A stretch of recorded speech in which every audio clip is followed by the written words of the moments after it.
Assalamualaikum warahmatullahi wabarakatuh. Halo semuanya, balik lagi di video bahas Odoo with Sabil. Nah, jadi di video kali ini aku bakalan membahas mengenai Odoo accounting, mulai dari pengenalannya, kemudian kita bakal mencoba membuat database di Odoo, kemudian kita juga bakalan menginput data customer serta supplier dan juga saldo awal piutangnya, dan kita bakalan coba nih nge-input produk barang dan jasa, serta yang terakhir kita bakalan nginput pajak.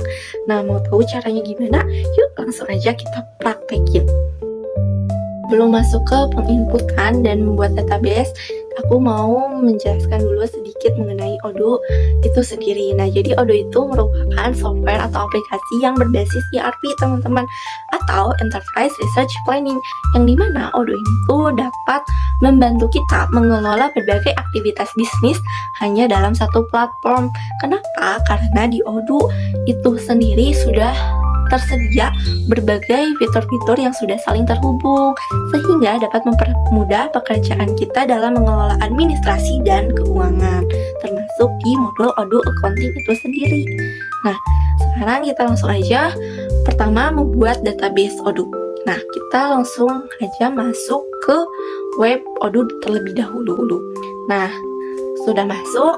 Nah, di sini ada berbagai modul. Kita langsung aja masuk ke modul accounting. Kita klik continue, dan di sini kita pertama harus mengisi dulu beberapa data. Nah, yang pertama itu kita harus mengisi nama lengkap kita. Di sini aku memberi nama itu Salsabila Aura Putri, ya, nama aku sendiri tentunya. Terus di sini company name-nya itu isi sama perusahaan kalian. Karena di sini aku dikasih contoh data itu dari PT For IT Asta Solusi Indo, jadi aku kasih nama perusahaannya itu adalah PT For IT Asta Solusi Indo. Nah, kemudian di sini emailnya itu aku awalnya coba dulu pakai email aku yang lain, bukan email akun belajar. Apakah bisa atau tidak? Oke. Nah, terus di situ ada country-nya, kemudian ada language yang bisa kalian pilih, dan kita harus mengisi phone number. Nah, kita coba, ternyata emailnya itu tidak bisa, teman-teman. Jadi di sini aku mau ganti emailnya pakai email akun belajar aku, gitu ya. Nah, kita coba start now, kita klik, kita tunggu beberapa detik, dan nah, jika tampilannya sudah seperti ini, berarti database yang kalian buat itu sudah berhasil. Oke, kita tunggu dulu beberapa detik. Nah, sesudah ini tuh kalian harus mengaktifasi database kalian melalui email di HP kalian. Karena kalau misalnya kalian nggak mengaktifasi database kalian, itu 3 jam kemudian itu database ini akan hilang, karena hanya diberi waktu 3 jam kalau misalnya kalian tidak mengaktifasi email tersebut. Seperti itu. Nah, sesudah kita membuat database Odoo, kita masuk ke modul accounting. Nah, di sini di modul accounting itu tuh ada beberapa tab ya, teman-teman, dan di dalam tab ini tuh ada beberapa menu lagi. Nah, yang pertama itu dashboard. Nah, dashboard ini itu kita bisa melihat ringkasan keuangan kita, mulai dari invoice yang belum dibayar, kemudian kita bisa melihat kas atau bank itu di dashboard. Kemudian di customer sendiri, sesuai namanya itu ini tuh tab yang berhubungan dengan aktivitas kepada pelanggan, ya. Ada invoice, credit notes, payments, product, dan customer. Nah, di vendor sendiri itu ini kita bisa melihat aktivitas perusahaan kepada pemasok, kepada supplier. Ada bills, returns, payments, products, dan vendors. Nah, di accounting, di tab accounting ini sendiri itu ada 3 bagian. Ada transaction, kemudian ada asset dan liabilities, dan ada closing. Nah, ini nanti kita bakal bahas satu persatu, tapi di next video, karena kita nanti video kali ini tuh bakal cuman membahas customer, vendors, dan di menu di tab configuration. Nah, kemudian di review ini ada 5 bagian, yaitu control, audit, inventory, regularization, entries, dan logs. Dan di reporting ini kita bisa membuat laporan keuangan dan melihat laporan keuangan. Ini ada statement reports, ada balance sheet, profit and loss, cash flow statement, nih ledgers, ada trial balance, general ledger. Di sini kita bisa melihat berbagai laporan keuangan. Dan di terakhir di configuration ini kita bisa mengatur pengaturan awal perusahaannya, mulai dari chart of account atau akun list, terus pajaknya, jurnalnya. Pokoknya di sini kita mengatur pengaturan awal dari perusahaan seperti itu. Nah, sekarang kita bakal menginput data customer dan supplier. Kita masuk ke modul accounting, terus kita pilih tab customer, kemudian kita ke menu customernya yang paling bawah. Nah, udah kayak gitu. Di sini aku udah membuat beberapa. Kita buat lagi, klik new, dan di sini kita isi nama perusahaan atau nama customer yang akan kita buat datanya. Di sini aku mengambil contoh dari data yaitu SMA Cendekia Mandiri. Nah, di bawahnya itu ada email dan phone. Itu boleh kalian isi kalau misalnya ada ya, teman-teman. Tapi karena nggak ada, aku langsung ke address atau alamat. Di sini alamatnya Jalan Mahar, Marta Negara nomor 34. Nah, di bawahnya itu ada, kita harus isi city atau kota, kemudian kita isi negara, dan terakhir kita isi provinsi. Dan di bawahnya itu ada menu sales dan forecast. Itu kita bisa atur untuk termin pembayarannya, untuk penjualan berapa dan untuk pembelian berapa. Nah, di sini itu kita klik menu yang accounting. Untuk apa? Untuk kita melingkan akun. Apakah kalau misalnya kita mau link akun piutang itu ke akun apa, dan untuk akun utang itu ke akun apa. Nah, kita lihat di customer apakah sudah ada. Nah, di sini udah ada SMA Cendekia Mandiri. Gitu ya, teman-teman. Nah, sekarang kita mau bikin vendors atau supplier. Nah, kita tap vendors, terus vendors. Nah, di sini kita klik new lagi. Kita isi data vendors atau supplier yang akan kita buat. Di sini aku contohnya itu ada Telekomunikasi Indonesia. Sebenarnya untuk supplier dan customer itu hampir mirip ya, teman-teman, cara menginput datanya. Cuman beda tab aja, jadi caranya tuh hampir sama. Di bawahnya itu ada tab self forecast. Nah, itu accounting juga, kalian boleh isi pokoknya sesuai sama tadi menginput data customer ya, teman-teman. Nah, cuman bedanya itu kalau misalnya kalian klik menu accounting itu kalian langsung ke save datanya. Tapi kalau misalnya kalian mau coba save dulu tanpa mengklik menu account, itu adalah klik tanda awan yang ada di atas gitu. Nah, kita lihat lagi di vendors apakah sudah ada.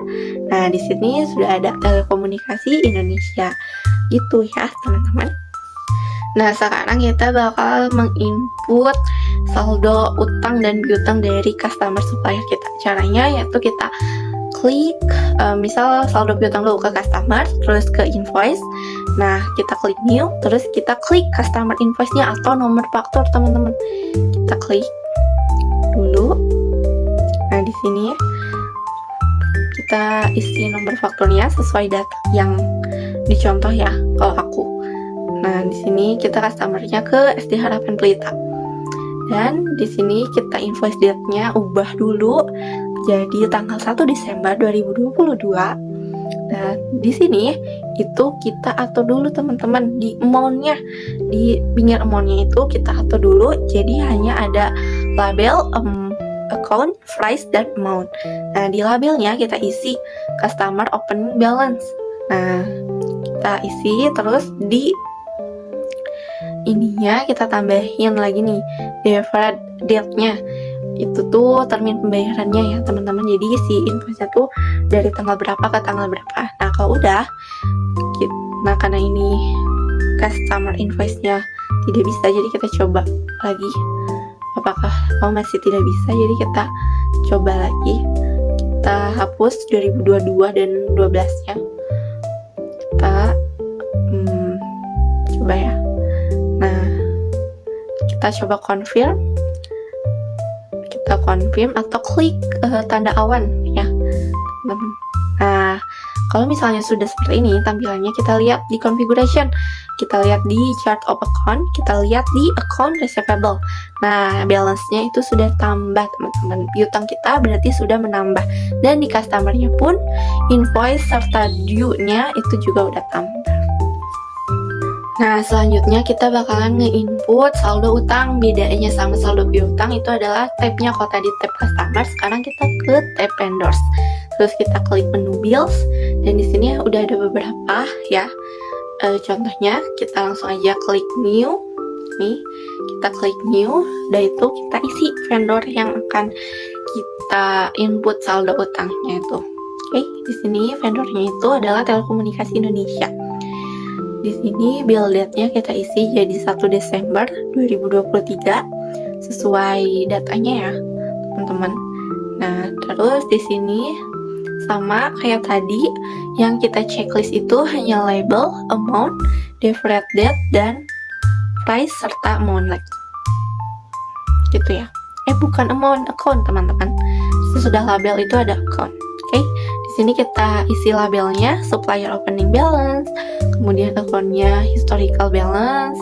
Dan di sini itu kita hitung dulu deferred date-nya. Kalau tadi itu kan penjualan berarti 30 hari. Nah, kalau sekarang tuh pembelian itu adalah 60 hari. Kita hitung 60 hari dari tanggal bill date-nya. Oke.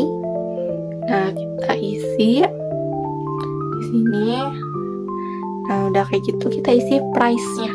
Kita isi price-nya. Lalu kita coba confirm dulu. Karena di sini vendor bill-nya itu ternyata sama teman-teman, sama vendor bill yang fiber optik. Coba kita reset to draft ya. Nah, di sini kita bisa ganti. Kita ganti vendor bill-nya. Oke. Dan di atas itu, di atas vendor itu ada bill dan receipt. Jadi kalian mau bill membayar atau receipt menerima ya. Nah, itu sudah terinput. Coba kita cek lagi di vendor. Kita cek lagi apakah sudah ada due dan ini. Nah, sekarang kita cek ke chart of account. Nah, di sini trade receivable-nya atau saldo utangnya sudah terinput. Oke. Nah, sekarang kita bakal menginput barang dan jasa. Itu ada 2 cara. Kita masuk ke accounting, terus kita input di customer terus produk, atau yang akan kita lakukan itu cara mengunduh dulu aplikasi inventory. Nah, caranya itu adalah kita ke apps terlebih dahulu, terus kita install nih aplikasi yang namanya inventory. Dan juga di apps itu banyak ya, banyak aplikasi-aplikasi yang bisa kita unduh juga untuk menambah aplikasi yang ingin kita kembangkan. Nah, di sini kita unduh dulu aplikasi inventory-nya ya. Kita tunggu dulu beberapa detik untuk terunduhnya inventory. Nah, kita tunggu. Udah itu kita lihat apakah menambah modul kita. Nah, di sini itu udah ada inventory dan barcode. Kita masuk nih ke menu inventory, ke modul inventory. Dan di inventory ini ada tab overview, operation, terus product, terus reporting, dan configuration. Nah, kita masuk ke tab product. Kita masuk ke menu product dan kita klik new. Kita isi nih nama dari produknya. Terus di bawahnya itu kita bisa checklist apakah untuk penjualan atau pembelian atau keduanya. Dan di product type-nya itu kita klik pilih tipe produknya itu apa, apakah goods, apakah service, atau keduanya. Nah, di sini kita isi, kita X-in dulu, kita nggak adain dulu sales text-nya ya. Nah, terus di accounting itu kita masukin nih akun untuk menerima income atau penjualan, dan expand account-nya kita masukin dulu, kita linkin dulu ke akunnya, oke? Kita masukin dulu. Nah, udah kita masukin, terus kita klik. Kalau udah selesai semua, kita klik menu awan yang ada di atas, oke? Nah, ini kita coba dulu. Nah, kita coba klik menu awan yang ada di atas, oke? Nah, kita lihat lagi ke produk, apakah sudah terinput atau belum. Nah, di sini itu sudah ada produk jasa ya, jasa internet yang sudah kita input barusan. Sekarang kita mau input barang, sama aja caranya kayak tadi, hanya saja kita ganti nih product type-nya dan kita bisa isi quantity on hand-nya. Jadi sisa inventory atau sisa persediaan yang ada di perusahaan itu berapa kita isi ya, teman-teman. Nah, kita X-in lagi sales tax sama forecast tax-nya, terus kita isi sales price-nya itu berapa, harga satuan, harga penjualan dari si barang ini tuh berapa. Oke. Nah, terus cost costnya atau harga belinya atau harga pokok penjualan HPP. Nah itu kita isi kategorinya, kemudian accountingnya kita lihat. Nah kita iniin lagi, kita linkin lagi ke akun penjualan dan akun beban. Oke. Nah kita masukin. Nah udah kayak gitu kita klik yang awan dan kita lihat lagi di produk apakah sudah ada. Nah ini barang dan jasa sudah terinput. Nah kalau misalnya kita lihat di modul accounting, ini juga sudah terinput teman-teman ya. Kita lihat coba.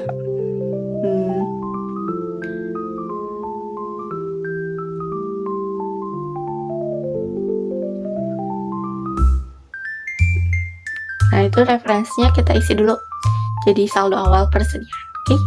Nah kita coba balik lagi ke ini modul accounting. Nah kita coba lihat di accounting apakah sudah ada, sudah terinput. Nah di sini ini salah satu keunggulan Odoo, jadi bisa saling terhubung. Oke. Nah terakhir kita bakal menginput yang namanya pajak. Oke, kita ke configuration, terus kita pilih tax, kita pilih menu tax, terus kita pilih new ya teman-teman. Kita namain tax name-nya itu PPN 11% sesuai data yang ada di perusahaannya teman-teman. Terus kita pilih tax type-nya itu untuk penjualan, tax scope-nya kita kosongin aja, dan amount-nya itu persentase dari si pajaknya kita gunain yang 11%. Oke. Nah di description-nya kita tambahin pajak pertambahan nilai, kemudian include invoice-nya kita tax exclude, dan kita klik tanda awan. Apakah sudah ada? Nah, di sini PPN itu sudah terinput pajak pertambahan nilai untuk penjualan. Di sini sudah tersedia PPN 11%. Kita coba ya. Kita coba di invoice-nya. Apakah sudah ada? Kita coba pakai tax yang 11%. Di sini kita coba aja apakah sudah termasuk, apakah sudah PPN-nya itu terhubung atau tidak ya. Misal penjualan barang dagang ya, account-nya sales dan price-nya kita isi coba 5 juta, dan nah sudah otomatis terhitung pajak 11%-nya itu di fakturnya teman-teman. Nah jadi seperti itu cara menginput pajak di Odoo Accounting gitu ya. Nah sekian itu dia cara-cara membuat database di Odoo, kemudian cara menginput data customer serta supplier, menginput barang dan jasa, dan yang terakhir itu adalah menginput pajak. Nah selesai sudah ya, alhamdulillah. Video bahas Odoo with Sabil kali ini, semoga apa yang sudah tadi aku jelaskan bisa bermanfaat untuk kita semua. Terima kasih. Wassalamualaikum warahmatullahi wabarakatuh. Sampai jumpa di bahas Odoo with Sabil berikutnya. Dadah.